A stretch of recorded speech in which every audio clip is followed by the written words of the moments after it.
और उस गुप्त बात को अगर पत्नी दूसरे किसी से अगर शेयर कर देती है तो पति नाराज हो जाता है या पत्नी नाराज हो जाती है, और फिर कभी भूल करके उससे कोई गुप्त बात नहीं बताएगी, नहीं कहेगी, क्यों?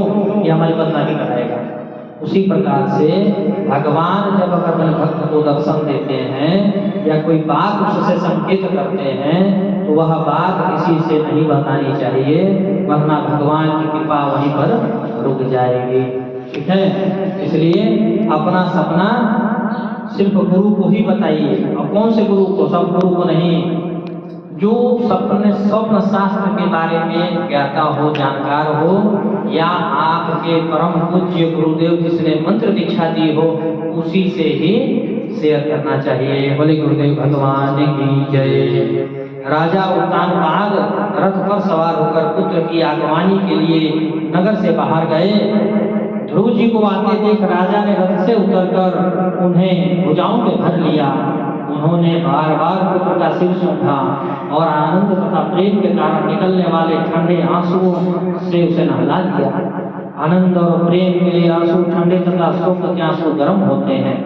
ध्रुव ने पिता के चरणों पर स्पर्श कर और आशीर्वाद प्राप्त कर तथा अपनी राजधानी पहुंचकर दोनों माताओं को प्रणाम कर आशीर्वाद प्राप्त किया। समय आने पर राजा ध्रुव जी को राज्य पद पर अभिषिक्त कर स्वयं विरक्त हो राजा उत्तानपाद वन की ओर चले गए। श्री मैत्रेय जी कहते हैं, ध्रुव जी का विवाह प्रजापति शिशुमार की पुत्री धर्मी के साथ हुआ था और दूसरा वायु की पुत्री इला के साथ।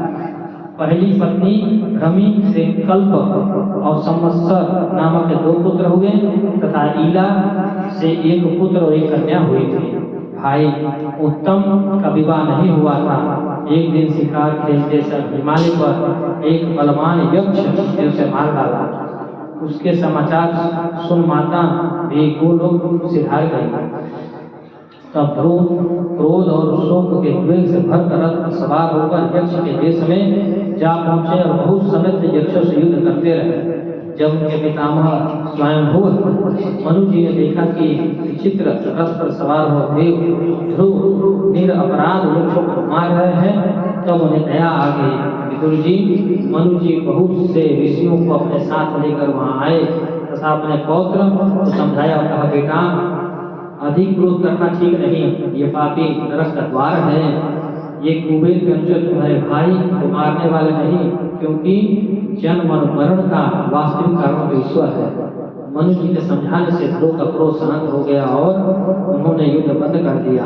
मैत्रेय जी कहते हैं, विदुर जी जब ध्रुव जी का क्रोध शांत हो गया तब यह जानकर भगवान कुबेर यहाँ आए और बड़े प्रसन्न मन से ध्रुव जी को भगवत स्मृति प्रदान की।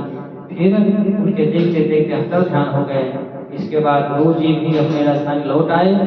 ध्रुव जी ने ऐश्वर्य भोग से पुण्य का और भोगों के त्याग पूर्वक यज्ञ आदि कर्मों के अनुष्ठान से पाप का क्षय करते हुए भगवत के पास से 36,000 वर्ष तक पृथ्वी पर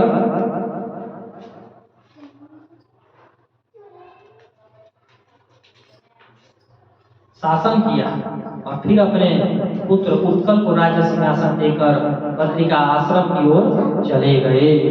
बोलिए वृंदावन बिहारी लाल की जय। बोले लक्ष्मी नारायण भगवान की जय। बोलिए राधे कृष्ण भगवान की जय। अब ध्रुव वंश वर्ण राजा अंग का चरित्र एवं राजा वैन की कथा है।